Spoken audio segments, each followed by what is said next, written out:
ముందు గర్వము నడుచున అనేటటువంటి ఈ యొక్క అంశాన్ని దేవుని వాక్యం నుండి జాగ్రత్తగా ఆలోచన చేయాలన్నటువంటిది మనవి చేస్తూ,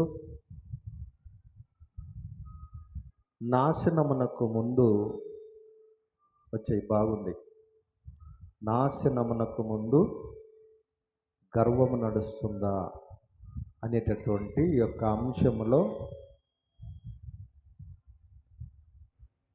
జాగ్రత్తగా మనం ఆలోచన చేయగలిగితే, మానవుడు మొట్టమొదట తను నాశనానికి సిద్ధపడుతున్నాడు అనటానికి మానవుడు మానవుడు నాశనానికి సిద్ధపడుతున్నాడు, నాశనాన్ని కొని తెచ్చుకుంటున్నాడు అనేటటువంటి యొక్క విధానాన్ని చేయగలిగితే, మరి ఈ రోజుల్లో మానవుడు ఎలాంటి వారిగా తయారయ్యారంటే ప్రియులారా, మరి నాశనాన్ని కొని తెచ్చుకునేటటువంటి వారిగా ఉంటూ ఉన్నారు.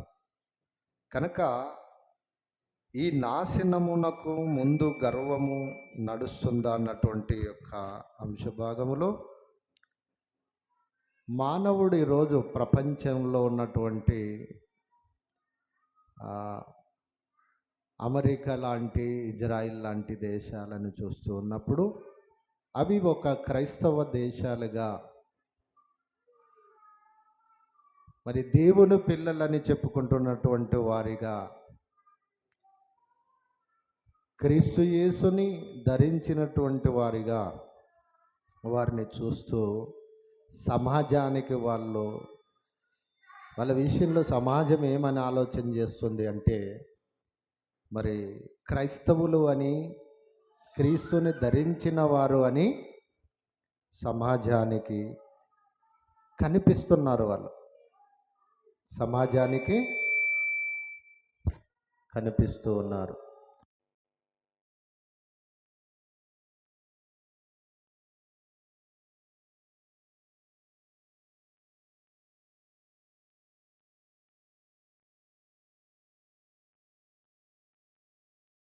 కనుక మనం ఆలోచన చేయగలిగితే ప్రియమైనటువంటి దేవుని వర్లారా, ప్రపంచాన్ని అంతటినీ కూడా మరి భయంకరమైనటువంటి పరిస్థితుల్లో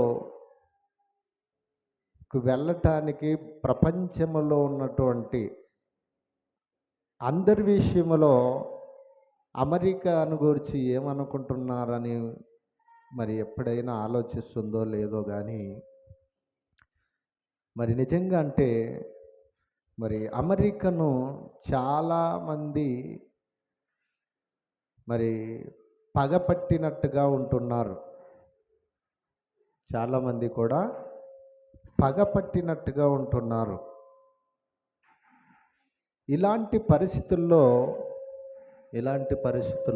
ప్రియమైనటువంటి దేవుని వారలారా, ఈ రోజుల్లో అమెరికా లాంటి అగ్రరాజ్యం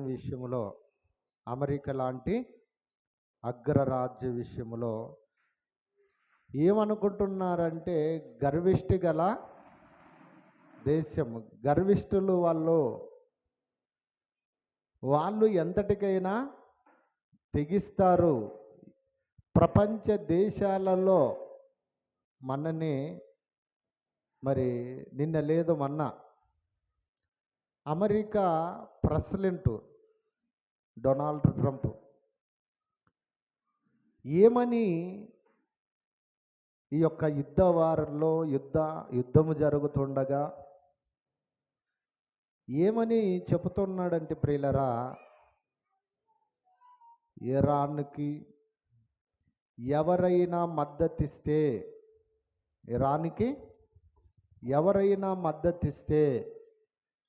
వారికి కూడా ఈ యొక్క ఇరాన్కు పట్టిన గతి పడుతుంది అన్నట్టుగా ప్రియమైన వర్లరా ఒక హెచ్చరిక, ఒక స్టేట్మెంటు ఒక హెచ్చరిక, ఒక స్టేట్మెంటు. ప్రపంచ దేశాలకు ఇస్తూ ఉందంటే ప్రియమైన వాళ్ళరా, వీరి మాటలు, వీరి యొక్క స్టేట్మెంట్లు వింటూ ఉన్నప్పుడు ఇంతకీ వారిలో దేవుని ప్రేమ ఏమైనా ఉందా? దేవుని యొక్క ఆలోచనలు ఏమైనా వాళ్ళలో పని చేస్తున్నావా? క్రైస్తవ దేశమని చెప్పుకుంటూ, క్రీస్తుని నమ్మామని చెప్పుకుంటూ, క్రీస్తు యొక్క తగ్గింపును, క్రీస్తు యొక్క సాధుగుణాన్ని, క్రీస్తు యొక్క ప్రేమను, క్రీస్తు యొక్క మరి దీనత్వాన్ని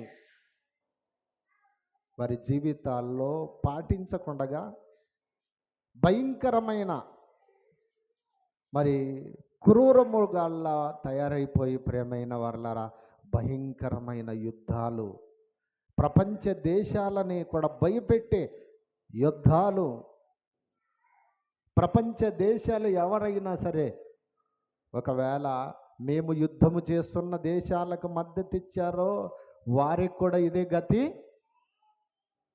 పడుతుందంటే ఎంత ఆధిపత్యము, ఎంత గర్వం అంటే ఈ మాట మాట్లాడాలి ప్రియులరా. వారికి నిజంగా అంటే గర్వం, నిజంగా వారికి గర్వం.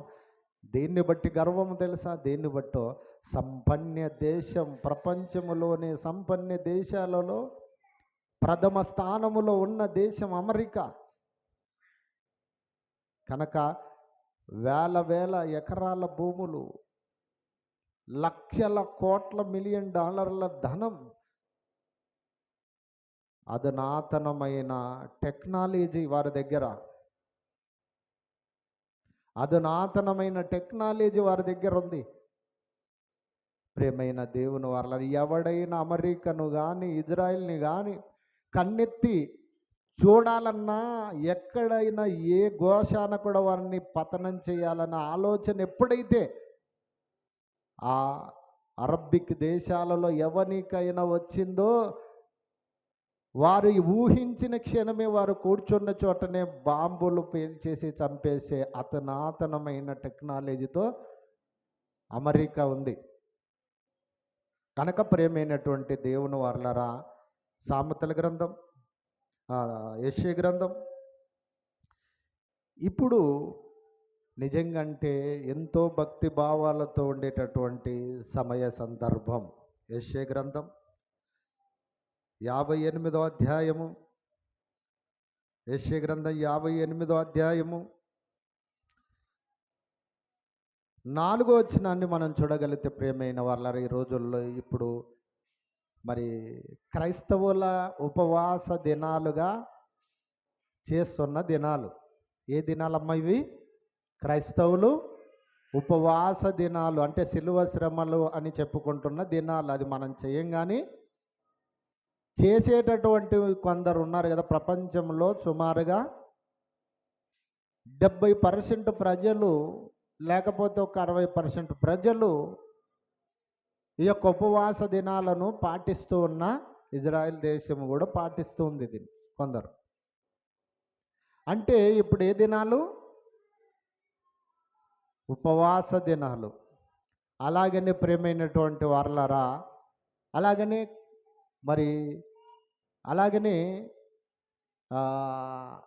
ఇప్పుడు మన యొక్క సహోదరులకు కూడా, ఇస్లామిక్ సోదరులకు కూడా రంజాన్ ఉపవాసాలు.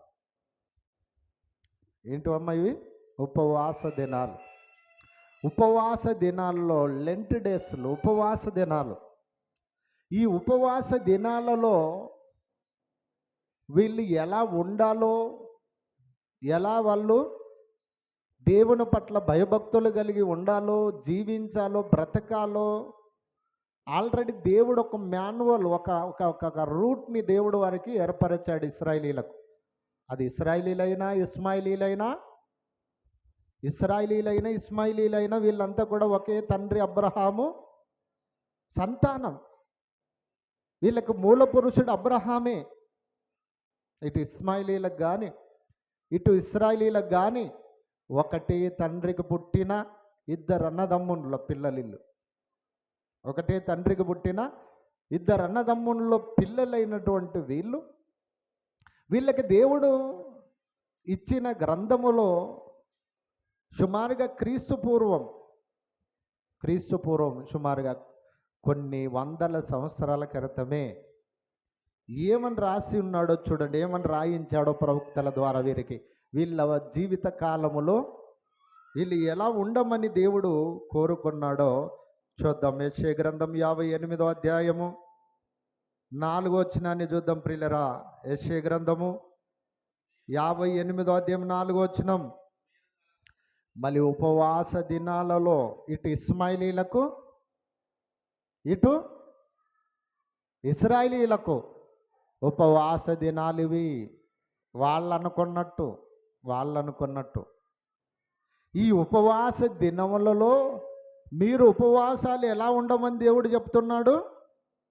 వాళ్ళు అప్పటికే ఈ పై వచనం మనం 3వ వచనాన్ని చూడగలిగితే దేవుని మీద గొడవకు దిగారు. వీళ్ళు చేసే పనులన్నీ అప్పటికే వీళ్ళ మూల పురుషులు ఎలాంటి వారు మారిపోయారంటే దేవుని దృష్టిలో భయంకరమైన వారుగా, తిరుగుబాటు చేసేవారుగా, దేవుడు చెప్పినది చెయ్యని వారుగా, దేవుని మాటకు విధేయత లోబడని వారిగా వాళ్ళు మారిపోయారు అప్పటికే, కొన్ని వందల సంవత్సరాల క్రీస్తు పూర్వమే. కనుక మేము ఉపవాసం ఉంటున్నాము. పైన ఏమంటారు చూడండి, 3వ వచనం. మేము ఉపవాసం ఉండగా నీవెందుకు చూడవు, మేము మా ప్రాణములను ఆయాసపరుచుకొనగా నీవెందుకు లక్ష్య పెట్టవని అందురు. అప్పుడు మీరు మేము ఉపవాసం ఉండగా నీవెందుకు చూడవు, మేము మా ప్రాణములను ఆయాసపరచుకొని నీవు ఎందుకు లక్ష్య పెట్టకుండా, మేము ప్రాణం పోయేంత స్థితి వరకు మేము ఉపవాసాలు ఉంటున్నామయ్యా. నీ విషయంలో మేము ఉపవాసాలు ఉంటుంటే నువ్వు చూస్తే మమ్మల్ని ఎందుకు చూడవు, ఎందుకు మా ప్రాణములను ఆయాసపరచుకొని మేము చచ్చే పరిస్థితి వరకు కూడా ఈ 40 రోజుల ఉపవాసములో నిజంగంటే ఇస్మాయిలీలు ఇస్లామిక్ సోదరులు చేసే ఉపవాసము క్రైస్తవుల విశ్వాసానికన్నా రెట్టింపు ఉపవాసం.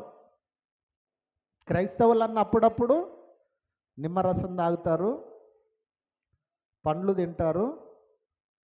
అలాగనే మధ్యాహ్నానికి మళ్ళీ ఏం చేస్తారు, 3 గంటలకి ఉపవాసాన్ని వదిలేస్తారు. అంటే ఉపవాసములో ఇటు ఇశ్రాయేలీలు కానీ ఇటు క్రైస్తవులు కానీ ఉపవాసము ఇటు ఇస్మాయిలీలు చేసే ఉపవాసానికన్నా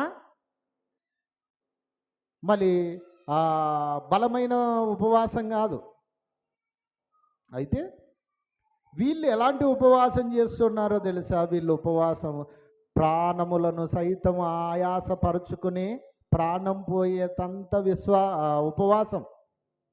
అంతే కదా, మా ప్రాణములను మేము ఆయాసపరుచుకొనగా నీవెందుకు లక్ష్య పెట్టకుండా మేము ఉపవాసం ఉంటున్నాం దేవా, మేము ఉపవాసం ఉంటున్నాం, మా ఉపవాసాలను నువ్వు ఎందుకు లక్ష్య పెట్టకుండా చూడకుండా మాకు ప్రతిఫలములు ఇవ్వకుండా అని ఇశ్రాయేలీలు దేవుని మీదకి గొడవకు దిగారండి. అంతటి మూర్ఖులు ఇశ్రాయేలీలు దేవుని మీదకే తిరుగుబాటు చేశారు. దేవుణ్ణి ప్రశ్నిస్తున్నాడు, మేము ఉపవాసం అంటే నువ్వు చూడవా, మాకు ప్రతిఫలములు ఇవ్వవా, మమ్మల్ని పట్టించుకోవా అని ఆయనను అంటుంటే 4వ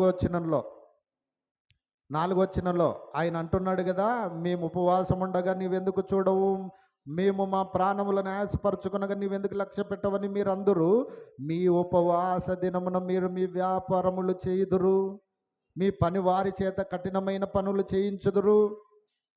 4వ వచనం, మీరు కలహపడుచు వివాదములు చేయుచు అన్యాయముగా గుద్దులాడుచు ఉపవాసం ఉంటున్నారు. మీరు కలహపడుచు వివాదములు, కలహములు కొట్లాటలు, తర్వాత వివాదములు, గొడవలు, యుద్ధాలు, ఇలా మీరుంటూ ఉపవాసం ఉంటూ ఉన్నారు.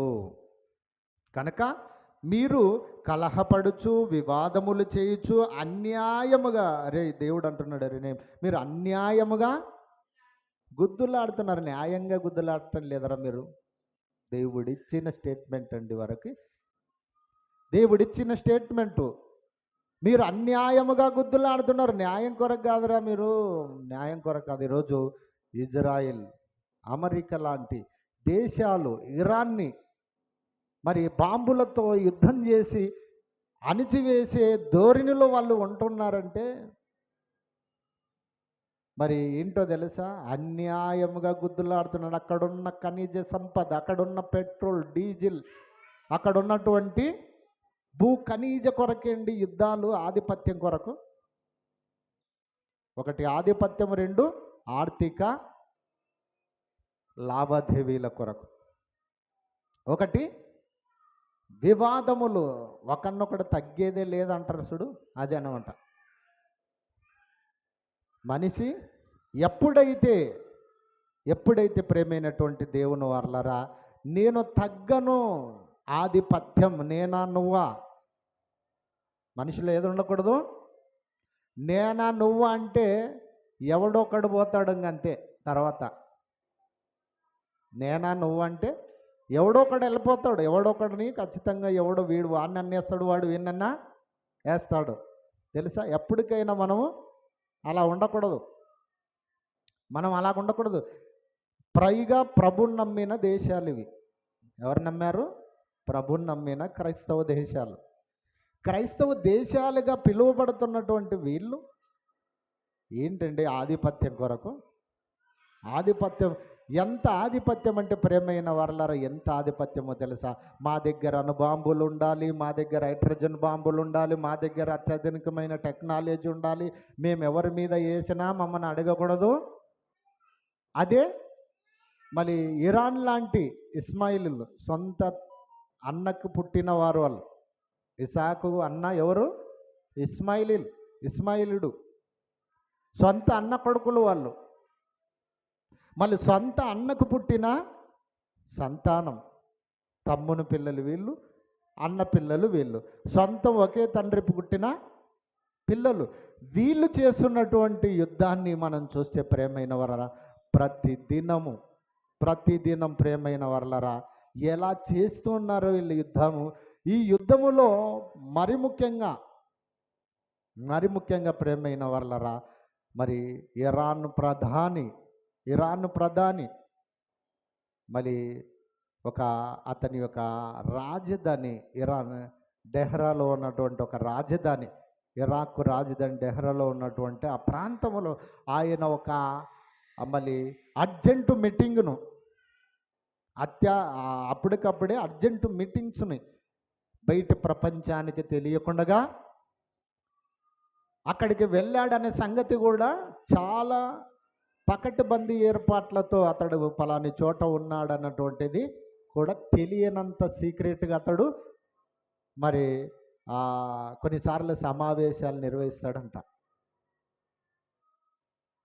ఆయితుల్లా అలీ ఖమేనీ అన్నటువంటి ఒక ఇరాన్ ప్రధాని, సుప్రీం లీడర్ అని కూడా అతన్ని చెప్తారు.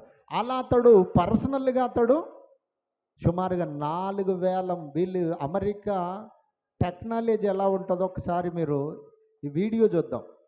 అమెరికా టెక్నాలజీ ఎలా ఉంటుందో అసలు. మళ్ళీ ఆయితుల్లా అన్నటువంటి ఖమేనీ, సుప్రీం లీడర్ ఇరాన్ ప్రధాని అక్కడ ఉన్నాడనే సంగతి మరి గుర్తించటానికి మళ్ళీ కొన్ని సంవత్సరాల కిందటి నుంచి కానీ వీళ్ళు నిఘా వేశారంట అతని మీద, అతని కదలికల మీద, అతని సైన్య కదలికల మీద నిఘా వేసి ఆ నిఘలో ఏం చేస్తున్నారు, ఎలా కనుగొన్నారో చూద్దాం. నిజంగా వాళ్ళకున్న టెక్నాలజీ అమెరికాలో, మనం ఇక్కడనే ఉన్నాం కదా, ఇట్నే ఉన్నాం, కరెక్టు ఏ వ్యక్తి మీద పడాలనో కూడా వాళ్ళు టార్గెట్ చేస్తారు. ఎక్కడ కొన్ని వేల, సుమారుగా ఇజ్రాయిల్కు మరి ఇరాన్కు 10,000 కిలోమీటర్ల దూరంలో ఉన్నారంట. 10,000 కిలోమీటర్ల దూరం, 10,000 కిలోమీటర్ల దూరం నుండి టార్గెట్ ఏం చేశారు తెలుసా వాళ్ళు? కరెక్టు ఆయితుల్లా మళ్ళీ ఖమేనీ, ఇరాన్ ప్రధాని మళ్ళీ పర్సనల్ ఎమర్జెన్సీ మీటింగ్ చేస్తూ ఉన్నాడు, కరెక్ట్ ఆయన మీదనే టార్గెట్ చేశారండి. చూడండి, ఏమన్నా పెట్టేసి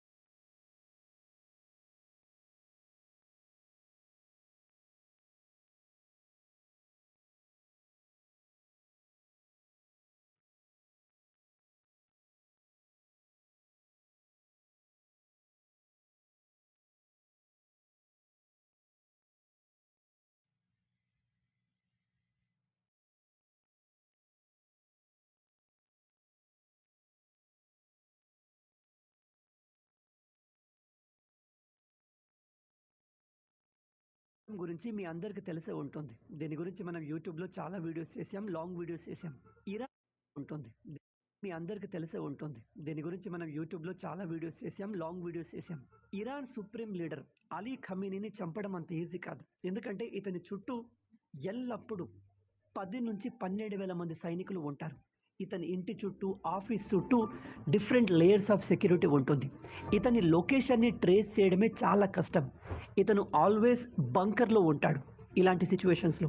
బట్ స్టిల్ ఇజ్రాయిల్ ఇతన్ని ఫస్ట్ రోజే ఎలా చంపగలిగింది? మీ అందరికీ తెలుసు, Israel is very powerful. Especially Israel దగ్గర ఉన్న మోసాద్ ఏజెంట్లు డిఫరెంట్ కంట్రీస్లో, ఎస్పెషల్లీ ఇజ్రాయిల్ శత్రు దేశాల్లో డీప్ లెవెల్లో పనిచేస్తారు. అయితే రీసెంట్గా కొన్ని రిపోర్ట్స్ వచ్చాయి. అందులో ఈ ఖమీనీని చంపడం వెనుక కొన్ని కన్స్పిరసీ థియరీస్ ఉన్నాయి. అందులో మొదటిది ఏమిటంటే, ఇరాన్లో ఉన్న చాలామంది డాక్టర్లు మోసాద్ ఏజెంట్లు.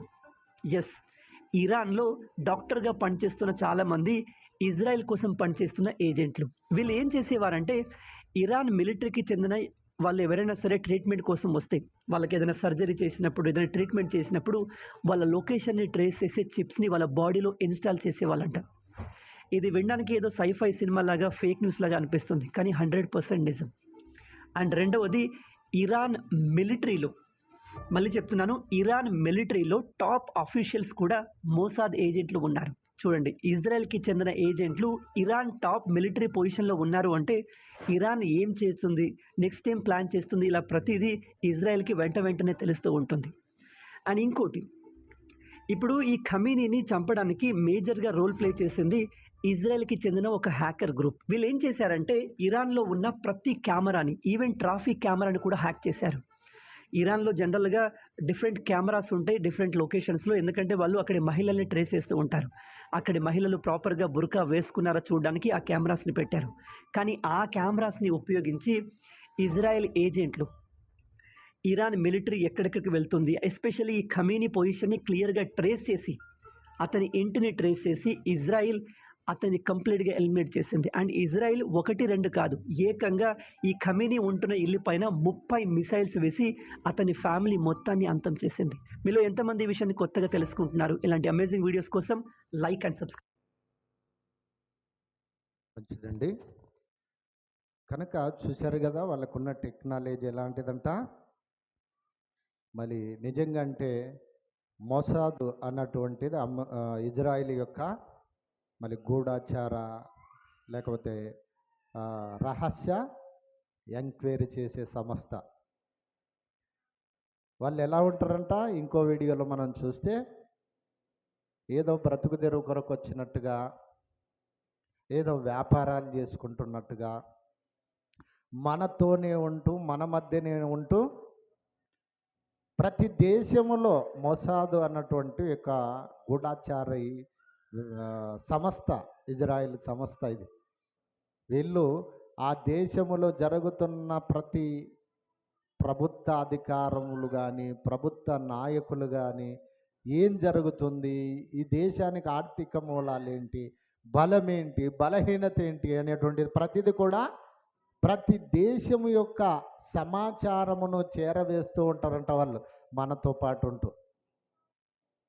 పాటు ఉంటూ ఇలా ప్రపంచ దేశాలకి కొన్ని, మళ్ళీ ప్రపంచ దేశాల్లో ఉన్న చాలా దేశాల్లో వారి ఆ యొక్క మోసాదు ఏజెంట్లు పనిచేస్తున్నారంట, అమెరికాకు, ఈవెన్ ఇజ్రాయిల్కు. కనుక వీళ్ళు ఏం చేశారంట, డాక్టర్లలో, ఇరాన్లో డాక్టర్ల రూపంలో ఉన్నారంట, సైనికుల రూపంలో. ఎంతమంది విషయాన్ని కొత్తగా తెలుసుకుంటున్నారు? ఇలాంటి అమేజింగ్ వీడియోస్ కోసం లైక్ అండ్ సబ్స్క్రైబ్. సందర్భములో ప్రియమైనటువంటి దేవుని వర్లరా, చూసాం కదా, ఆ ఖమేన్ ఆ యొక్క సుప్రీం లీడర్ని చంపటానికి మొట్టమొదట వాళ్ళు ఏం చేశారంట, ఎత్తుగడ. మళ్ళీ సైనికులు యుద్ధాలలో గాయపడినప్పుడు డాక్టర్లు సిమ్ములు వారి యొక్క శరీర భాగాల్లో మళ్ళీ వేసి కుట్టిస్తారంట, ఎవరికి తెలియనట్టుగా.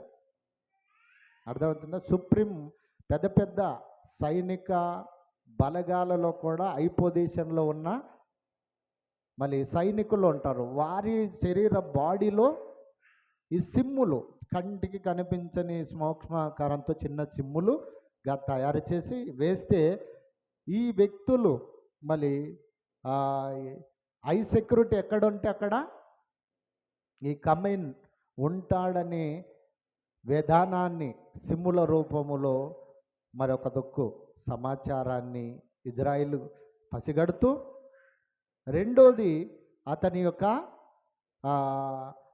ప్రతి ఇరాన్ దేశములో ఉన్న ప్రతి సీసీ కెమెరాలలో కూడా యాక్ట్ చేశారంట ఆ సిమ్ముల. ఏ ఏ ఏ సీసీ కెమెరాల్లో వెళ్తున్నారు, ఏ లొకేషన్లో వెళ్తున్నాయి కార్లు, ఎక్కడికి వెళ్తున్నారు, ఎక్కడున్నాడు, ఏం చేస్తున్నాడు, ఎక్కడ మరి మీటింగ్స్ జరుగుతుందో ఆ యొక్క సైనికలో ఉన్నటువంటి సిమ్ములను యాక్ చేసి ఆ యొక్క సీసీ కెమెరాలకు మళ్ళీ సమాచారము నిగవేసిందంట ఇజ్రాయెల్. నిజంగంటే ఇంత టెక్నాలజీ, అమెరికాకున్న టెక్నాలజీకి మళ్ళీ పురుగు పుచ్చుకునేదే ఇజ్రాయెల్ వీళ్ళిద్దరు షేర్ చేసుకుంటారు, ప్రతిదీ కూడా షేర్ చేసుకుంటారు మతపరమైన స్నేహబంధాలను బట్టి. కనుక ప్రేమైనటువంటి దేవుని వర్లరా, వీళ్ళు ఏం చేస్తున్నారు? ఇలాంటి హత్యలు. ఒకనాడు ఇశ్రాయేలీలకే దేవుడు చెప్పాడు కదా, మీరు మీ ఉపవాస దినములలో మీరు కలహపడచ్చు, వివాదములు చేయొచ్చు, అన్యాయముగా గుద్దులాడుచున్నారు.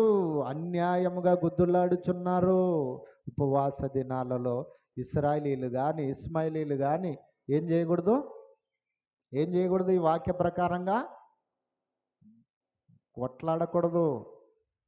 ఇటు ఇస్మాయిలీలు కానీ ఇటు ఇజ్రాయిల్ కానీ వీళ్ళు గొడవలు చేసుకోకూడదు, యుద్ధాలు చేయకూడదు. ఇలాంటి ఉపవాసాలను దేవుడు యాక్సెప్ట్ చేయనని కొన్ని వందల సంవత్సరాల క్రితం క్రీస్తు పూర్వమే ప్రవక్త అయిన యెషయా గారి ద్వారా దేవుడు రాయించిన ఇది ఇశ్రాయేలీలకు తెలియదా?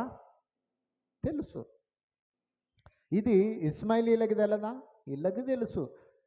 తెలిసిన వీరి మధ్య ఉండేటటువంటిది ఒకటి ఏంటి తెలుసా? ఆధిపత్యం, ఆర్థిక మూలాలు.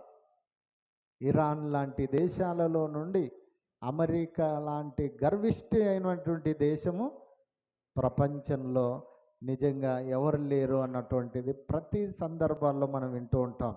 కనుక చూద్దాం సామెతల గ్రంథం 16వ అధ్యాయంలో చూడండి. గర్వం అనేది మనిషి ఎందుకు పోట్లాడుతున్నారు, ఎందుకు కొట్లాడుతున్నారు, ఎందుకు యుద్ధాలు చేస్తున్నారు, అలా చేయటంలో దేవుడు ఏమంటున్నాడు? మీ ఉపవాసాలను కూడా నేను యాక్సెప్ట్ చేయను. మీరు అలా ఉంటే మిమ్మల్ని నేను చూడను, నా కళ్ళు కప్పుకుంటాను అని దేవుడు చెప్పినా, దేవుడు చూసినా చూడకపోయినా, పట్టించుకున్నా పట్టించుకోకపోయినా మాకేంటి అనే విధంగా వాళ్ళు ఉన్నారని ఈ రెఫరెన్స్లు మీరు జాగ్రత్తగా చూసి నేను చెప్పేది ఆలోచన చేస్తే మీకు అర్థమవుతుంది.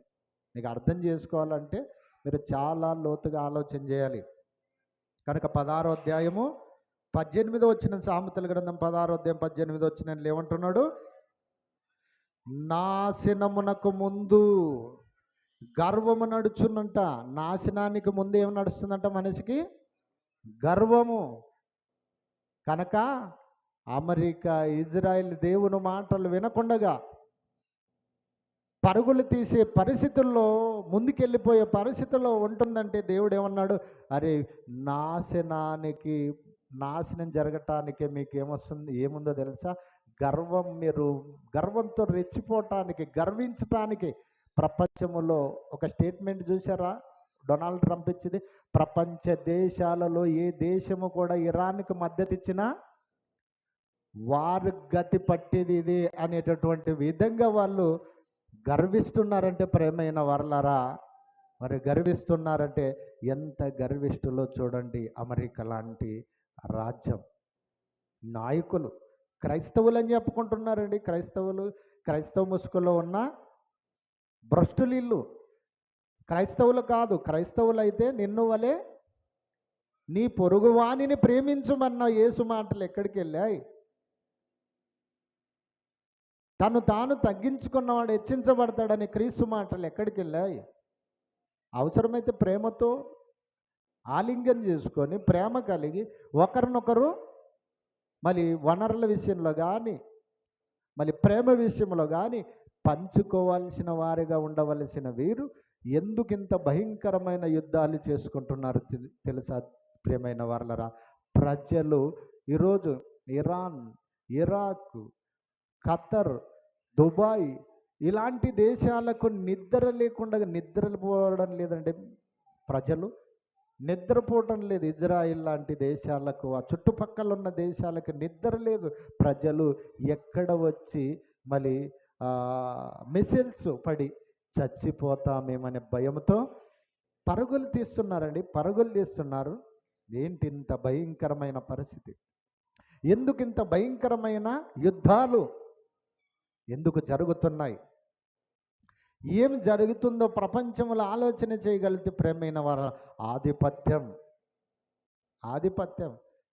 ఈ ఆధిపత్యముతో నువ్వు వెళ్ళిపోతే, ఆధిపత్యముతో నువ్వు గర్విస్తే ప్రపంచంలో పెద్దన్నయ్య పాత్ర పోషిస్తున్న అగ్రరాజ్యాలు అమెరికా, ఇజ్రాయిల్ లాంటి దేశాలు మరి పోనీ దేవుని విషయంలోనైనా తగ్గించుకోవాల్సిన వారిగా ఉన్నారు, కానీ దేవుడు లేడు, ఎవరు లేరు అన్నటువంటి విధంగా ప్రేమైన వర్లరా మారిపోయారు. గనుకనే అంటున్నాడు, నాశనమునకు ముందు గర్వము నడుస్తుంది, పడిపోవటానికి ముందు అహంకరమైన మనసు. ఎవడు చెప్పినాడు?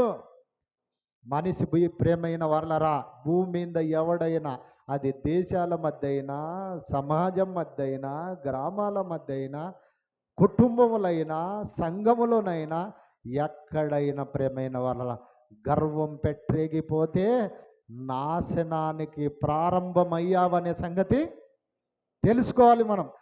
మన నాశనం మనమే తెచ్చుకుంటున్నాం గర్వించి అనేది మనం మర్చిపోకూడదు. అలాగనే నువ్వు పడిపోవటానికి ముందు అహంకరమైన మనసు వస్తుంది. వాడేంటి నాకు, ఈడేంటి, ఎవడేంటి నాకు లెక్క, ఎవడంటే ఎవరికన్నా నేను తక్కువ కాదు అని అహంకారమైన మనసు ఎప్పుడైతే మానవుని యొక్క హృదయాల్లో పెట్టరేగిపోతుందో ప్రేమైన వారు, పడిపోవటానికి నువ్వు ఉన్నావని దేవుడు పరలోకం నుండి చెప్తున్నాడు. ప్రియులరా, కొన్ని వేల సంవత్సరాల క్రితం మాట్లాడిన మాటలు ఇప్పుడు ప్రపంచంలో ఉన్న మానవులుగా మనం తెలుసుకోకపోతే గర్వించకూడదు. చూడండి ఏమంటున్నాడు, ఇంకేమన్నాడు? ఇర్మియా గ్రంథం 9వ అధ్యాయం 23వ వచనాన్ని చూద్దాం. ఇర్మియా గ్రంథం, మనిషి నాశనమునకు ముందు గర్వం కదా. గర్వం దేన్ని బట్టి గర్విస్తున్నావు? నీ గర్వం ఇంతకీ ఎందుకుంది? నా దగ్గర టెక్నాలజీ ఉందని, నా దగ్గర సైనిక బలం ఉందండి, నా దగ్గర అణుబాంబులు ఉన్నాయని, అత్యాధునిక టెక్నాలజీ సంపన్న దేశముగా తొలుతొలుగుతున్న వారుగా అనుకుంటే ప్రేమైన వర్లరా, చూడండి ఏమన్నాడు మనిషి. ఇర్మియా గ్రంథం 9వ అధ్యాయము 23వ వచనంలో అంటున్నాడు, యెహోవా ఇలాగు సెలవిచ్చుచున్నాడు, జ్ఞాని తన జ్ఞానమును బట్టి, శూరుడు తన యొక్క క్షౌరమును బట్టి, క్షౌరమనగా కోపమును బట్టి అతిశయించకూడదు. అతిశయం అంటే గర్వించకూడదు. జ్ఞాని తన జ్ఞానం, నాకే జ్ఞానం ఉంది, నాకే టెక్నాలజీ ఉంది, నన్ను ఎవరు కూడా ఏం చేయలేరు అనుకుంటే ప్రేమైన వాళ్ళరా, నేను క్షౌరము, నాకంత రోషం, నా కోపం వస్తే ఇరాన్ని చంపేస్తా, ఇజ్రాయల్ని, అన్నీ అర్థే కదా. ఎవరినైనా నేను అంతమొందించే టెక్నాలజీ ఉంది, జ్ఞానం ఉంది, క్షౌరం ఉంది, మారణాయుధాలు ఉన్నాయి, టెక్నాలజీ ఉంది అని మానవుడు వెర్రనీలిగితే, జ్ఞాని తన జ్ఞానంను బట్టి, సూర్యుడు తన యొక్క క్షౌరమును బట్టి అతిశయింపకూడదు, గర్వించకూడదు. ఎందుకు గర్విస్తున్నావురను? గర్విస్తే ప్రేమైన వర్లరా, ఇలాంటి గర్విష్ఠులనల్లా దేవుడు ఏం చేస్తాడు తెలుసా? గర్వించిన ప్రతి వాణిని చరిత్రలో మనం చూస్తే, మళ్ళీ ఈజిప్టుని పరిపాలిస్తున్న ఫరో 400 ఇనుప రథములను బట్టి గర్వించాడంట. నా దగ్గర యుద్ధ సామాగ్రి ఉంది, శత్రువు ఎంత నా దేశము నుండి తప్పించుకోవడం అందువేలో నిమిషాల వ్యవధిలో చుట్టుముట్టి చంపే ఇనుప రథములు ఉన్నాయి, సైనిక బలగముంది అని అతిశయపడి యెహోవా ఎవడు అన్నాడట. లాస్ట్కి మోసే వెళ్ళి, అయ్యా మరి ఉన్నవాడు అనువాడైన దేవుడు, యెహోవా అనే నామకరణం కలిగిన దేవుడు ఈ ప్రజల్ని ఈ యొక్క ఐగుప్తు నుంచి విడిచిపెట్టమని నన్ను అడగమన్నా నీ దగ్గరకు వచ్చి, అతడు నీ పేరేమని అడిగితే, ఇదిగో నా పేరు యెహోవా అని అతనికి చెప్పంటే, యెహోవా ఎవడు అని ఎదురు తిరిగే గర్వం.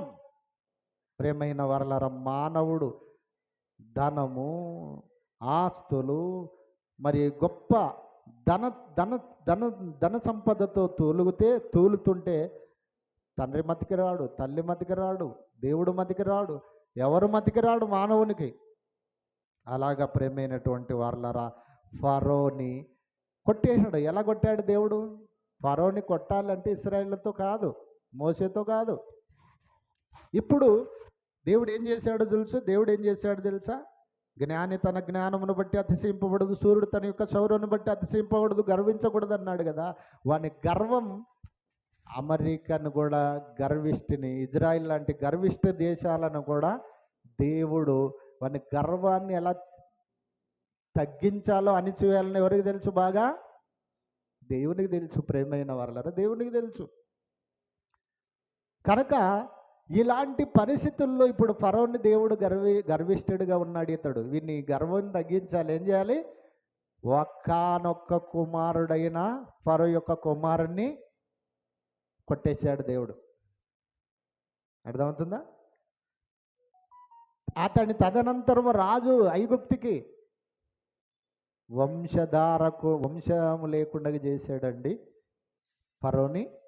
ఒక్కనొక్క కుమారుని చంపేశాడు. దెబ్బకి కుప్ప కూలిపోయాడు. ఆడికి ఇంకా ఇవ్వటం లేదా, పంపడం లేదా ప్రజల్ని? ఆ దేశం మీదకి తెగుళ్ళు,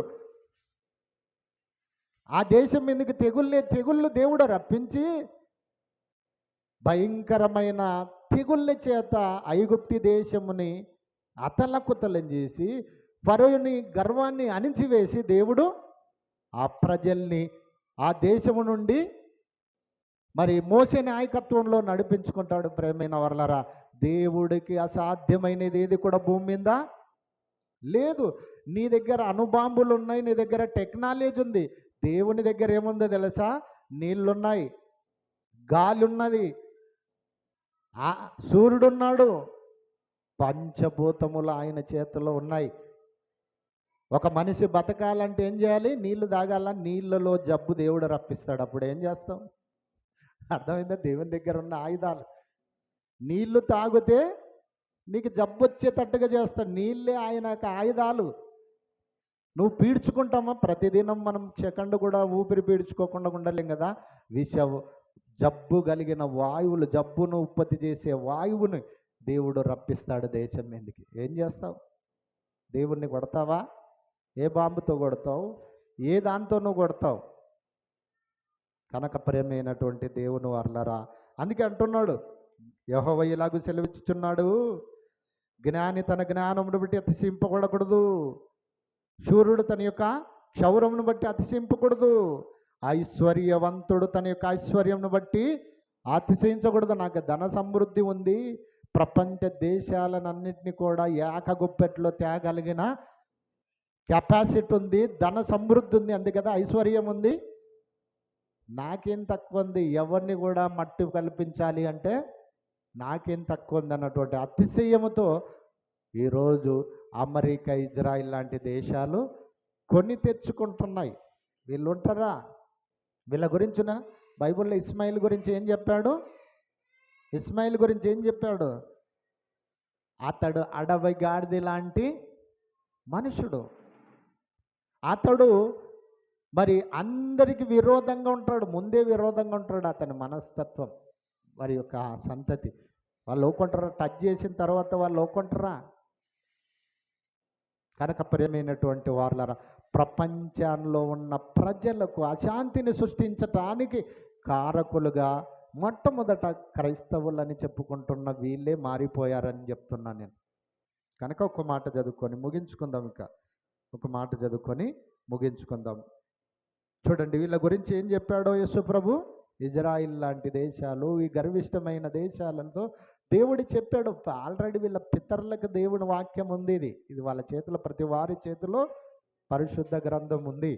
కానీ ఏం చెప్పాడో దేవుని జ్ఞానము, దేవుని యొక్క ఆలోచనలను, దేవుని యొక్క మరి ఉద్దేశాలను, లేఖనాలను చదివితే కదా జ్ఞానం వచ్చేది.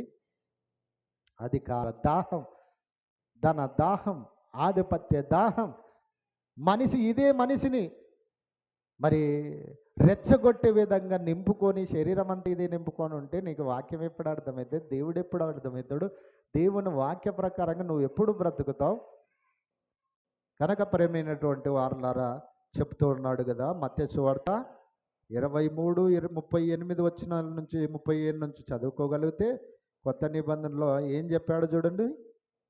ఆల్రెడీ ఇజ్రాయెల్ దేశానికి దేవుడిచ్చిన కొన్ని వాగ్దానాలు ఉన్నాయి.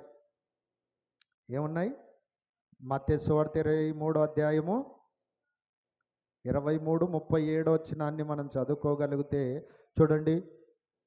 యెరూషలేమా యెరూషలేమా, ప్రవక్తలను చంపుచూను, నీ యొద్దకు పంపబడిన వారిని రాళ్లతో కొట్టుచూను ఉండుదానా?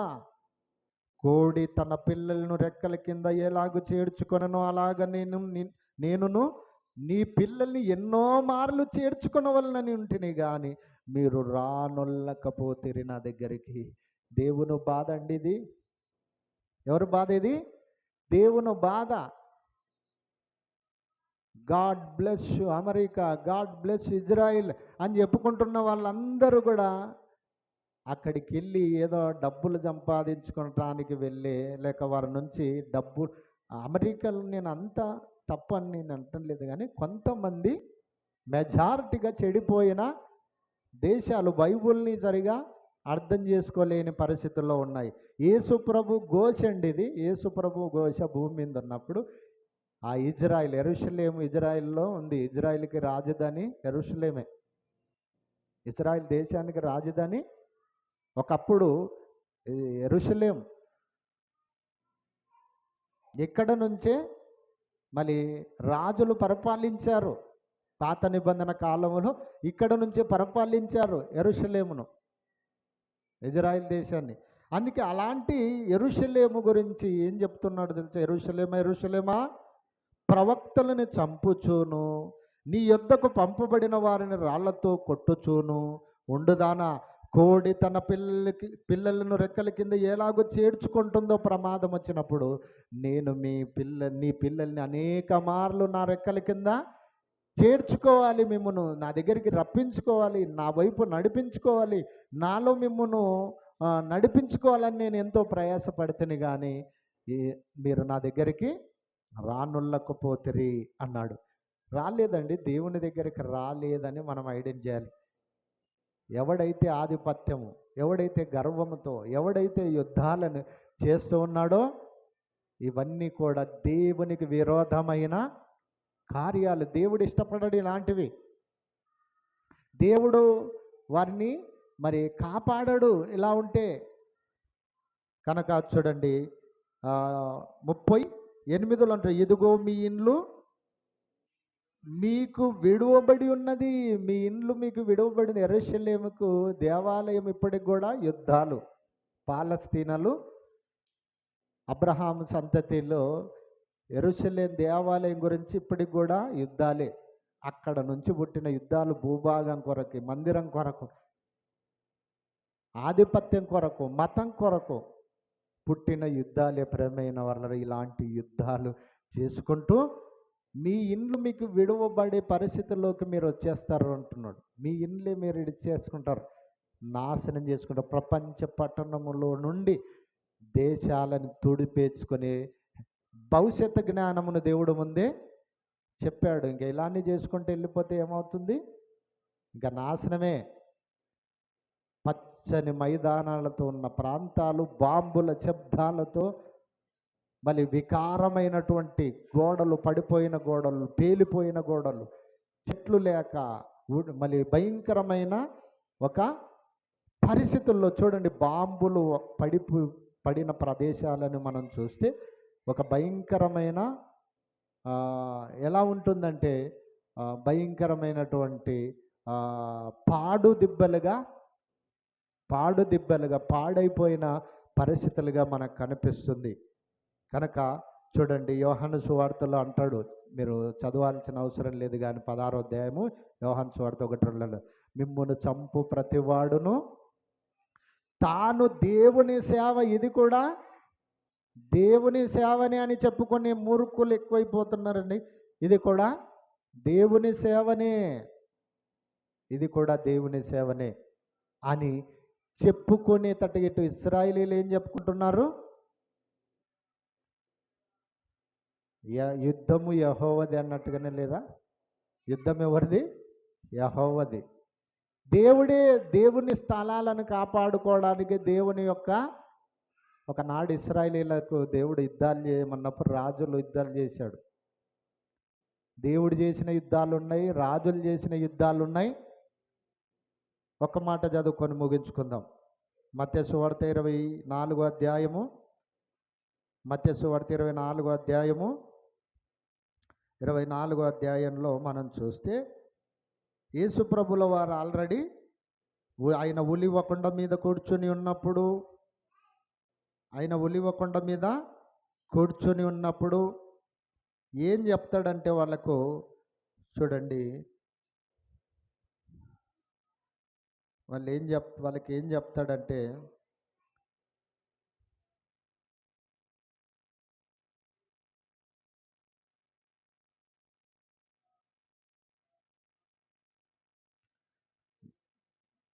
మత్తయి సువార్త 24:24లో జనం మీదికి జనమును ఓకేనా, నా వచనాన్ని తీయండి. 24వ అధ్యాయం 7వ వచనం చూడండి ఏమన్నాడు?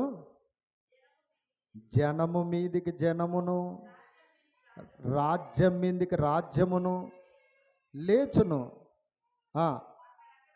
అక్కడక్కడ కరువులను భూకంపములను కలుగును, ఇవన్నీ వేదనలకు ప్రారంభం. ఎందుకు జరుగుతున్నాయి ఈ యుద్ధాలు? ఎందుకు జరుగుతున్నావండి? ఎందుకు జరుగుతున్నాయి? ఇవన్నీ చూస్తూ ఉన్నప్పుడు 4వ వచనం, యేసు వారితో ఇట్లనెను, ఎవ్వడును మిమ్మును మోసపరచకుండగా చూచుకొనుడి. అనేకులు నా పేరిట వచ్చి నేను క్రీస్తునని చెప్పి పలువురిని మోసపుచ్చేది. 6వ వచనం, మీరు యుద్ధములను గూర్చియు యుద్ధ సమాచారములను గూర్చి వినబోదురు, మీరు కలవరపడకుండగా చూచుకోండి. ఇవన్నీ జరగవలసినవే కానీ అంతము వెంటనే రాదు. అంతానికి తొలిమెట్లండి ఇవన్నీ. అంతానికి సిద్ధపాటు, అంతానికి తొలిమెట్లు, అంతానికి సిద్ధపాట్లు. ఇవన్నీ కూడా ప్రపంచ దేశాలను అంతం, ఒకరినొకటి అంతం చేసుకోవటానికే యుద్ధములు మరి జరుగుతున్నాయి.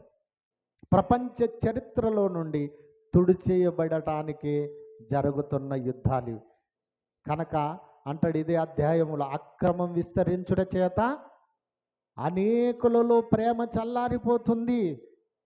అక్రమము ఎక్కువైపోవట చేత అనేకులలో ప్రేమ చల్లారుతుంది. కనుక జనం మీదికి జనం, రాజ్యం మీదికి రాజ్యం, అక్కడక్కడ కరువులను భూకంపములను ఇవన్నీ జరుగుతుంటే వేదనలకు ప్రారంభం, శ్రమలకు ప్రారంభం. జనాలు ఏం చేయాలనో తోచని పరిస్థితుల్లో వేదనలండి, వేదనలు, బాధలండి. కొంతమంది ఏడుస్తున్నారు కారులలోనే, కొంతమంది వీధుల్లో ఏడుస్తున్నారు, కొంతమంది భయంకరంగా పరుగులు తీసి ఏడుస్తున్నారండి. పిల్లల్ని, చిన్న పిల్లల్ని ఎత్తుకొని ఉరుకుతూ. ఏంటండి ఇంత యుద్ధాలు, వేదనలు? ఇలాంటి యుద్ధాలు, ఇలాంటి పరిస్థితులు ఎందుకు చేసుకుంటున్నారో తెలుసా? క్రీస్తు చెప్పిన మాట నెరవేరాలి. వీళ్ళు అక్రమకారులుగా మారిపోయి, అక్రమము చేసేవారిగా మారిపోయి దేవుణ్ణి పక్కకు పెట్టేశారు. ఇద్దరు పక్కకు పెట్టేశారు దేవుణ్ణి. ఇద్దరు అన్నదమ్ముళ్ళు పక్కకు పెట్టేశారు దేవుణ్ణి. దేవుడు ప్రేమ గలవాడు, దయగలవాడు, క్షమ గలవాడు, దయా దాక్షిణ్యములు కలిగేవాడు. దేవుడు ఒకరినొకడు కొట్టుకొని చంపుకోమన్నాడా? అది పాత నిబంధన కాలం. కొత్త నిబంధనలో నిన్ను వల్లే నీ పొరుగు వాడిని ప్రేమించుము. నువ్వెంత బాగుండాలనుకుంటున్నావో నీ సహోదరుడు కూడా అంతే బాగుండాలనుకోవాలా. నీవెంత బాగుండాలనుకుంటున్నావో ఒక స్త్రీ నీ ఎదుట నీ పొరుగుదైన నీ సహోదరి కూడా అంతే బాగుండాలనుకోవాలా. అదండి దేవుని ప్రేమ. అది దేవుని ప్రేమ. అది కాకుండా ఇలాంటి ఘోరమైన యుద్ధాలు, ఘోరమైన ఆధిపత్యము, ఘోరమైన స్థితులు చేయగలిగితే ప్రేమైన వాళ్ళరా ఏంటి, నీవు నాశనం అయిపోతావు, వారు నాశనం అయిపోతారు. కనుక ఇలాంటి పరిస్థితులు జరగకూడదు అన్నటువంటిది మనవి చేస్తూ, ఇలాంటి పరిస్థితుల వలన సమాజము మరి బయట వెళ్ళిపోయే ప్రమాదం ఉంది అన్నటువంటిది మనవి చేస్తూ, ఇది నాశనానికి ప్రారంభము అన్నటువంటిది మన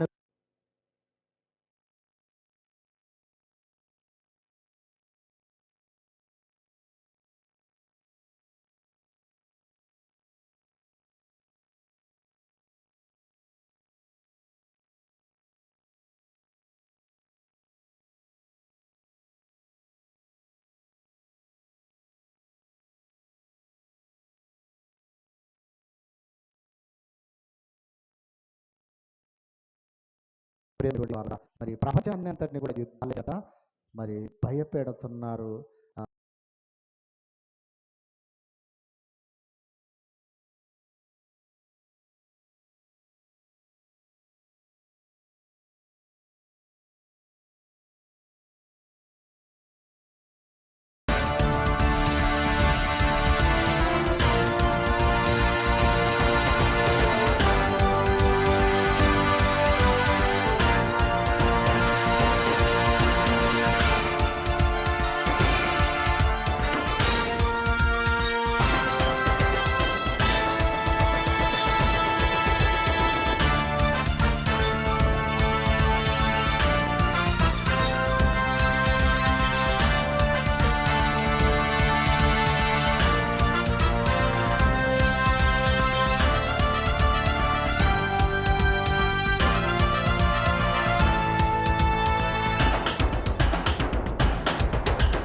మానవ బాంబులతో, కారు బాంబులతో మనిషిని చంపి దేవుని సేవని చెప్పే కాలం వచ్చింది. మనిషిని చంపి దేవుని సేవని చెప్పే కాలం వచ్చింది. చెప్పాడు ముందే యేసు, జరుగుతున్నాయి మీ మధ్య నేడు. చెప్పాడు ముందే యేసు, జరుగుతున్నాయి మీ మధ్య నేడు. సాగు చంపై, అడ్డొస్తే కాల్చై, ఉగ్రవాదులదే ఈ నినాదం. ప్రాణం తీసై, గురి చూసి కాల్చై, నరహంతకులది మారణ హోమం. మానవ బాంబులతో, కారు బాంబులతో మనిషిని చంపి దేవుని సేవని చెప్పే కాలం వచ్చింది.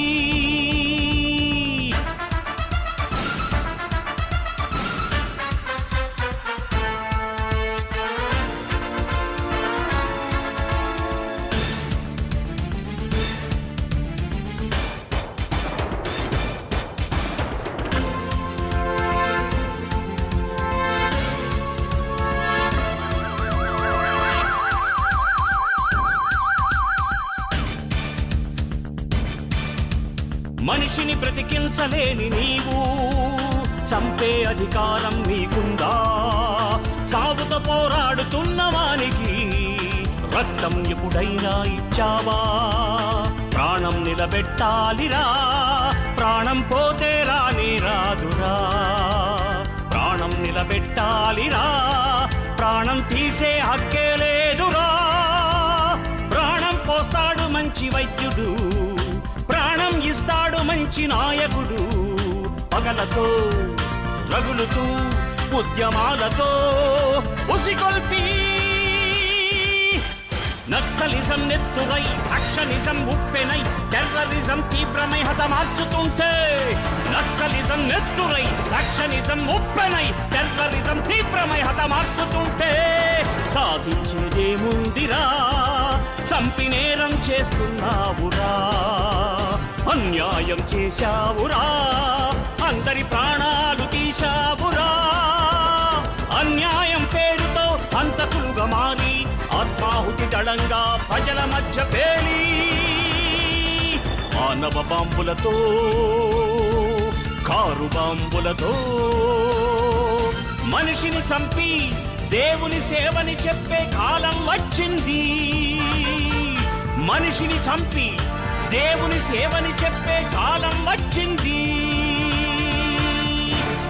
ఒక మనిషిని దేవుళ్ళు నడిపించడం అంటే చిన్న విషయం అనుకుంటున్నారా? ఒక మనిషిని క్రీస్తులో నడిపించడం అంటే చిన్న విషయం అనుకుంటున్నారా? ఒక వ్యక్తిని సత్యం నడిపించడం అంటే చిన్న విషయం ఉంది అనుకుంటున్నారు? చెప్పండి. కానీ ఏముందండి, ఒక మనిషిని దూరం చేయటం అది పెద్ద పని కాదు. ఒక మనిషిని సంఘానికి, వ్యక్తికి దూరం చేయటం క్షణంలో పని. దేవుడు కలిగించిన ఈ సృష్టిని నరులందరికీ పంచాడు. తన పిల్లలే ఈ సృష్టిని రారాజులుగా ఏలమని చెప్పాడు. గాలి సమానం, నీరు సమానం, సూర్యుని నుండొచ్చే ఆ వేడి సమానం.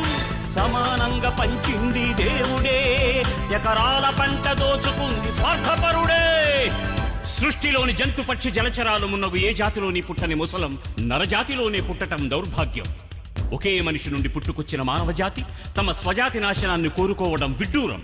కాశ్మీరు నుండి కన్యాకుమారి వరకు, అమెరికా నుండి అలాస్కా వరకు పుట్టుకొచ్చిన మానవజాతి మధ్య ఆసియా నుండి వచ్చినది. ఆది మానవుని జన్మస్థలం ఆసియా నుండి. ప్రపంచ ప్రజలందరూ చెదిరిపోయింది అక్కడి నుండి. ఒకే మానవజాతి రక్తపు నాడికి అడ్డుకట్టలు వేసి మాలా మాదిగా కమ్మ కాపు మున్నగు నాడులకు జన్మనిచ్చి దేవుని కంట కన్నీరు రప్పించి మారణ హోమం జరిపిస్తుంటే ఎవరు ఆపుతారు ఈ ఘోరాన్ని? ఎవరు ఆపగలరు ఈ నేరాన్ని? ఇండియా, ఇజ్రాయెల్, అమెరికా, బాగ్దాద్, ఏ దేశంలో చూసిన బాంబుల మోతే, ఇరాక్, ఇరాన్, జపాన్, లండన్, ఏ దేశంలో చూసిన రక్తపు ఘోషే.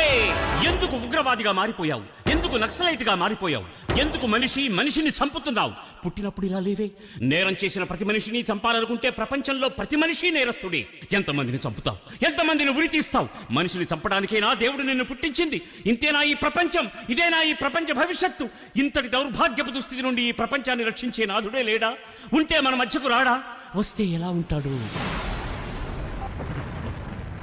మనిషిని మార్చి మాటలు చెప్పే ప్రేమామయుడు, పాపుల కోసం ప్రాణం పెట్టి కరుణామయుడు.